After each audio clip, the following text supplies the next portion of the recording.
Happiness सुनने में बड़ा ही मामूली वर्ड है, लेकिन इस वर्ड का हमारी लाइफ में बहुत ही ज़्यादा इम्पोर्टेंस है। जी नहीं, वो खुशी नहीं, हैप्पीनेस वाली खुशी। अगर उस खुशी को निकाल ले तो आपकी ज़िंदगी नहीं रह जाएगी, वो एक कैद बनी रह जाएगी जिसमें आप सिर्फ दिन काट रहे हैं, जी नहीं रहे होगे। अगर आपको इमोशंस की थोड़ी सी भी बेसिक नॉलेज है तो आपको लगेगा कि हैप्पीनेस एक फंडामेंटल इमोशन है, पर नहीं। हैप्पीनेस एक्चुअल में फंडामेंटल इमोशन है ही नहीं। हैप्पीनेस एक ऐसा इमोशन है जो दूसरे इमोशंस पर डिपेंड है, बहुत ज़्यादा डिपेंड।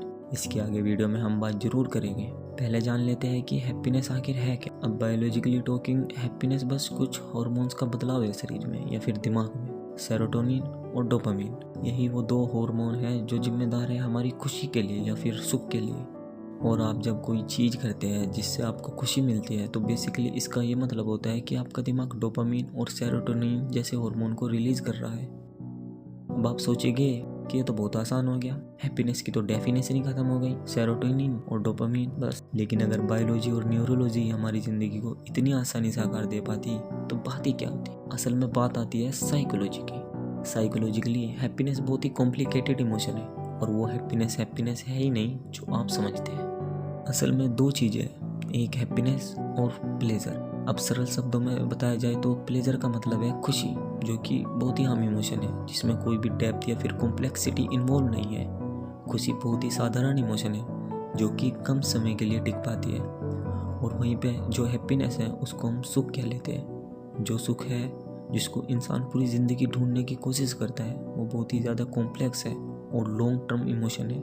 ये इमोशन इतनी आसानी से ख़त्म नहीं होता। इंसान का खुश रहना आम बात हो सकती है, लेकिन इंसान का सुखी रहना बहुत ही मुश्किल चीज़ है। और हेडोनिज्म में भी यही बताया गया है कि किस तरह से हैप्पीनेस और प्लेजर दोनों अलग अलग है। ऐसी चीज़ें जो करके आपको बहुत जल्दी खुशी का अनुभव होता है, मानो कोई गाना सुन लिया, जब तक गाना चल रहा है तब तक आपको खुशी में रहेगी, गाना ख़त्म तो खुशी ख़त्म। या फिर कोई भी एडिक्शन को उठा के देख लीजिए, चाहे वो ड्रिंक करना हो या फिर स्मोकिंग, आपको ये टेम्परेरी खुशी देगा, लेकिन वो लॉन्ग टर्म के लिए बहुत ही हानिकारक चीज़ है। प्लेजर एक एडिक्शन की तरह काम करेगा, जो कि कम मात्रा में हो तो ठीक है, लेकिन अगर ये ज़्यादा मात्रा में बढ़ेगा तो ये मानसिक बीमारी बन के रह जाएगा। तो अब आप सोचेंगे कि हैप्पीनेस या फिर सुख, इसका बेसिस क्या है। इसके बहुत सारे बेसिस हैं, लेकिन उनमें से एक इम्पोर्टेंट है अच्छाई या फिर भलाई। जो जिंदगी ज्ञान और भलाई पर स्थित है वही जिंदगी आपको सुख का अनुभव करा सकती है। प्लेटो ने कहा है, असल में देखा जाए तो सुख एक ऐसा इमोशन है जिसमें एक्सपेक्टेशन की कोई जगह ही नहीं है।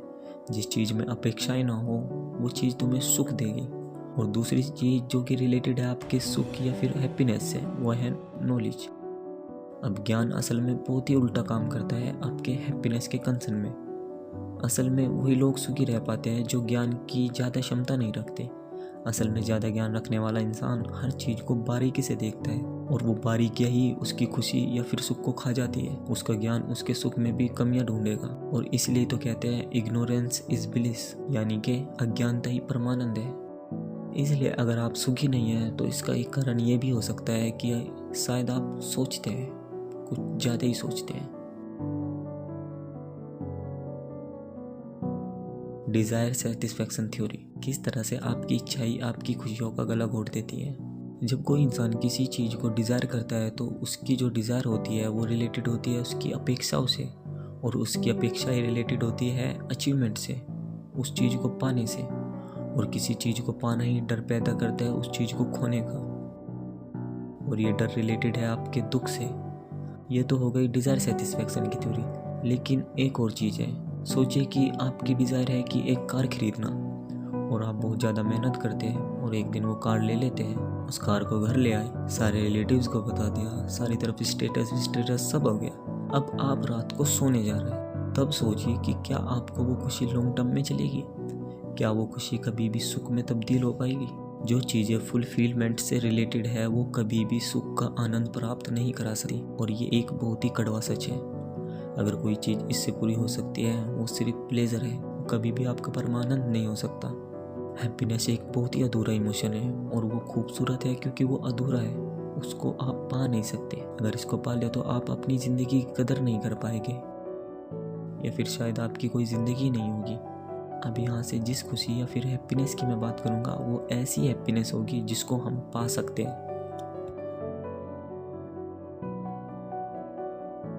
अब जो साइरेनिक्स फिलोसफी है उसकी एक बात है जिससे मैं 100% एग्री करता हूँ कि इंसान तब तक खुश नहीं रह सकता जब तक वो वर्तमान में जिए।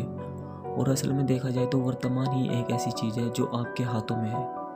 वो क्षण वही आपकी खुशी का कारण बनेगा, ना वो पल जो बीत गया है और ना वो पल जो आने वाला है। लेकिन साइरेनिक्स की एक चीज़ है जिसको मैं 100% डिसएग्री भी करता हूँ।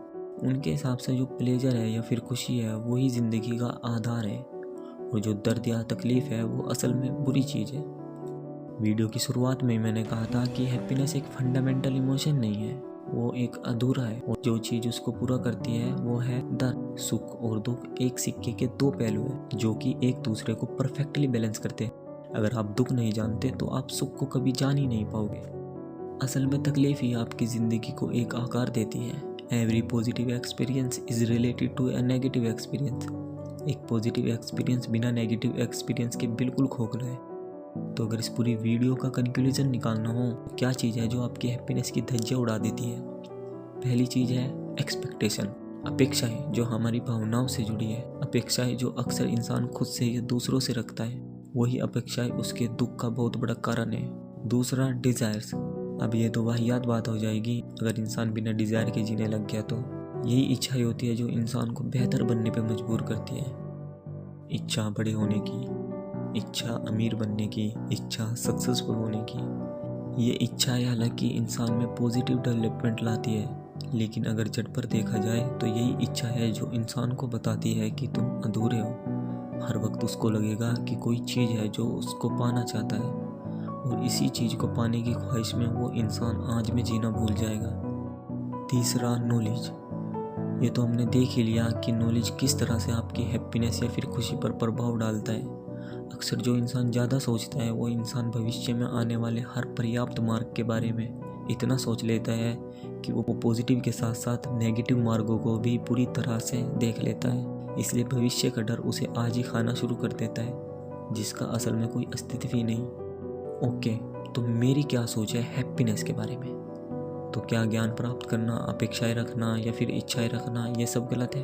अगर आप अब तक ये वीडियो देख रहे हैं तो मैं ये तो जानता हूँ कि आप इस वीडियो से सेटिस्फाई तो बिल्कुल नहीं है, बल्कि चांसेस है कि आप कंफ्यूज हो चुके हो। और यही तो बात है जो मैं आपको बताना चाह रहा हूँ। फ़र्क नहीं पड़ता कि दुनिया की सबसे बड़ी हैप्पीनेस की डेफिनेशन क्या है। असल में फ़र्क तो इससे पड़ता है कि आपकी हैप्पीनेस की डेफिनेशन क्या है। आप खुशी को किस तरह से देखते हैं। Be as you wish to seem, वो बनिए जो आप बनना चाहते हैं। जो चीज़ आपको खुश कर रही है तो ज़रूरी नहीं वो अर्थपूर्ण हो, बस यही काफ़ी है कि आप उस चीज़ से खुश हैं। और यही हैप्पीनेस की कॉम्प्लेक्सिटी का सबसे सिंपल आंसर है। आपकी खुशी आप में है। लेकिन मैं तो क्यूरियस हूँ, और इस वीडियो की एंडिंग भी एक हैप्पीनेस की डेफिनेशन से होगी जो मिली है मार्कस ऑरेलियस से। तो सुनिए, वो काम जो आपके लिए आपसे भी ज़्यादा महत्वपूर्ण है, जो काम करने के लिए आप बिना किसी रुकावट के पूर्ण रूप से गंभीर, शांत और केंद्रित हैं, बिना किसी फल के अपेक्षा किए पूर्ण आत्मा से वो काम आप किसी भी हद तक कर सकते हैं। वही और सिर्फ वही काम आपको सुख का अनुभव करके देगा। और अगर आपकी ज़िंदगी उसी काम के लिए समर्पित होगी तो दुनिया का कोई जीव नहीं होगा जो आपको सुख से दूर कर पाए। और इसी खूबसूरत डेफिनेशन के साथ ये वीडियो एंड करता हूँ। मिलते हैं अगली वीडियो में, तब तक के लिए स्टे क्यूरियस।